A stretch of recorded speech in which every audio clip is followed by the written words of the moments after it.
Hey guys, it's Destiny, and today we're going to be going over the 2.0 PvP Cup, which I was actually invited to, which I'm super happy about because these are just super fun to participate in. And this is also organized by TimaeuSS and uploaded by Volkin, so do make sure to check them out. And this time around, my partner was actually EO, and we were against God Doggos and Gotcha Smack. They are all amazing content creators and also really nice people as well. So I do recommend you guys check them out. But today I'm going to show you guys how I basically made my Black Swan into a Wind Pela when it comes to supporting the team overall. And if you guys do enjoy videos like these, do make sure to subscribe, leave a like to support the video, and now let's get straight into it. So real quick, let's go over my builds over here, which they actually nicely organized this. So for Yukong, I tried to get Yukong as fast as possible because one of the biggest flaws, in my opinion, with Yukong is that you really need to speed tune her to your characters, or it could be kind of rough when it comes to being able to use her skill on the two characters you actually want the skill to be applied to. So I decided to make her as fast as possible. Yukong will be able to cycle a good amount because of the speed that she's at, and with Dance Dance Dance, when she uses her ultimate, she's going to advance the team forward, which definitely helped with my cycle run overall, because that advance forward definitely helps out before a cycle ends. And I'll go over shortly why it matters so much when a cycle ended for my run in particular. But then we have Dr. Ratio. I would have wanted a little more crit rate, but because of the fact that Yukong can give crit rate and crit damage when she uses her ultimate, so I kept that in mind, that okay, I can invest a little more into the crit damage and be a little less on the crit rate. And for Black Swan, I have the Kafka light cone on her, but in all honesty, you could use a different light cone. I was just experimenting with light cones, trying to see what would allow me to clear as fast as I could. And in Black Swan's case, the reason why I like the Kafka light cone, if you do have that one, is because the erode. So when you have a team like this where there's no other damage over time application other than Black Swan herself, the erode can help with just getting more Arcana stacks because it is a form of DOT, which it ends up being lightning DOT.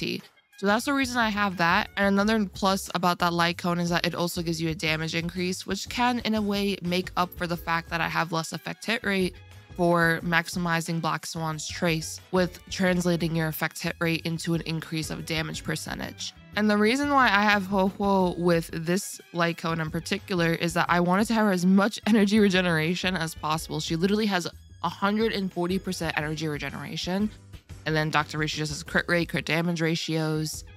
Get it? Ratios, because his name is Dr. Ratio. Okay, I'm going to move on from that now. I did want to make my Yukong potentially more sub DPS-like, but honestly, I had to prioritize the speed. And now for the relics real quick, I wanted to explain this super fast. Yukong has 2 off pieces just because of the fact that they gave a bunch of speed, and I wanted my Yukong fast. So I had a messenger, 2 off pieces, and the Penacony set just for the energy regeneration, but also increasing the damage of Dr. Ratio. With Dr. Ratio, I have 2-piece Musketeer, 2-piece follow-up set, and Inert Salcedo, which is just overall pretty good on him. With Black Swan, I had the 4-piece damage over time set and the Pan Cosmic set as well, which is just a typical Black Swan build.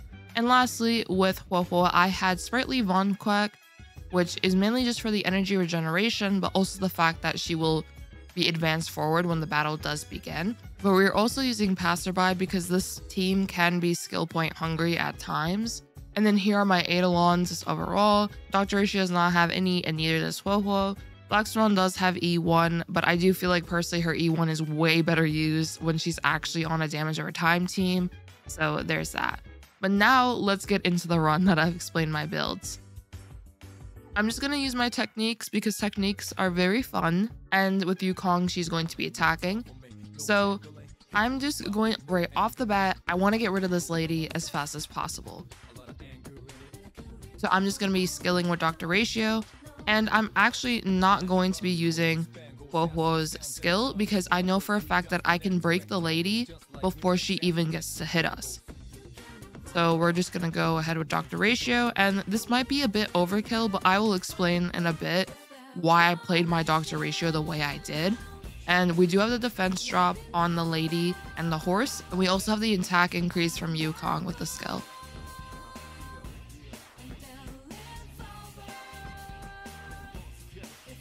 So the reason that I basic attacked the horse and then I ultimate the lady is that we'll be able to get the crit rate and crit damage increases on Dr. Ratio's follow-up attack since he did his ultimate, which is just really good overall. And now I'm just going to use Black Swan's ultimate, and I like using these ultimates in rotation like this because it just allows him to take advantage heavily of the fact that he'll have the Yukong crit rate and crit damage increase, which basically ensures that he will crit with that follow-up from the ultimate.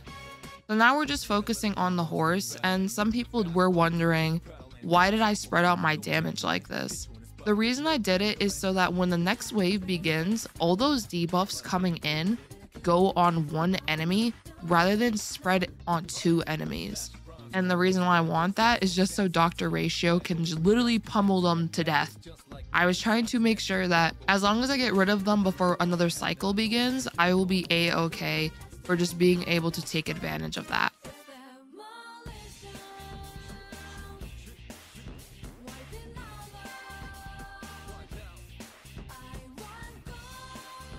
So now we are on the second wave. I've only used up essentially one cycle.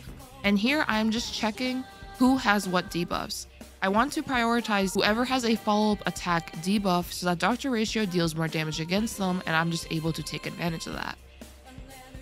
Here I'm just checking Yukong's energy, and I was debating whether or not I wanted to use her skill or her basic attack, but I ended up doing the basic attack because I wanted to use skills here and just have that additional point ready for later on. So now with Huohuo, we are just going to use her skill on her. With Dr. Ratio, just use our skill once again on the lady here. There we go. We did a good amount of damage. Arcana is going to hit, not for much, but for a decent amount. And now Kafka actually advanced forward to Black Swan, which I think is pretty nice. I could have honestly basic attacked Kafka there, but instead I did not. And I was debating whether or not using the Yukong ultimate there, but I decided to save it because Dr. Ratio is so close to his ultimate that I knew, okay, I could probably just get rid of this lady completely before this next wave begins. And then Kafka is going to have to suffer all the upcoming debuffs from the turbulence in this Memory of Chaos. So I'm just going to skill here. I'm going to use the ultimate, then Yukong ultimate, of course, just so we get the additional crit rate and crit damage once again.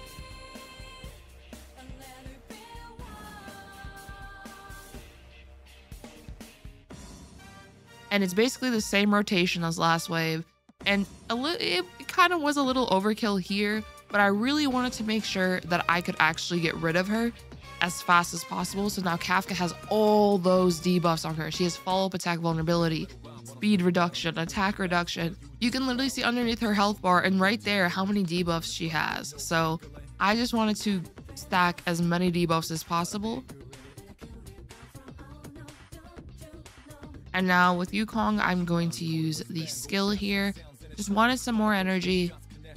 And there we go with Huohuo. Just reset our skill there. We are going to get hit, but it's a-okay. And now we're just going to wither down her toughness as fast as we can. There we go. And with Yukong, I just went with the basic attack. So now she has more debuffs, which is great. And we are going to break her, which is awesome. And I was really trying to see, could I actually beat this cycle? Which Huohuo getting that little bit of energy was definitely crucial for this, because now I have enough energy to basically do the combo once again with Dr. Ratio ultimate, Yukong ultimate, and then of course Black Swan will be able to attack as well. So there we go. Ratio hits Kafka there.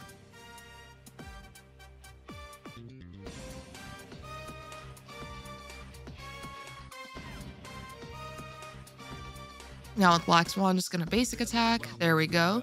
And it's basically GG's from here. Kafka, don't mess with Dr. Ratio. The IPC is definitely winning in this case. And there we go. We got a 3-cycle clear.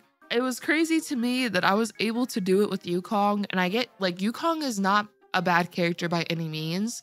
It's just, you guys, I had to speed tune this team so well for Yukong to be able to, like, give the buffs when I really wanted them. And the energy rotation mattered so much as well. And in Black Swan's case, her amount of damage wasn't the greatest, of course, because I didn't really have many ways to inflict damage over time onto enemies. But her being able to reduce the defense of enemies definitely helps Dr. Ratio's damage output even further, which is definitely awesome for sure.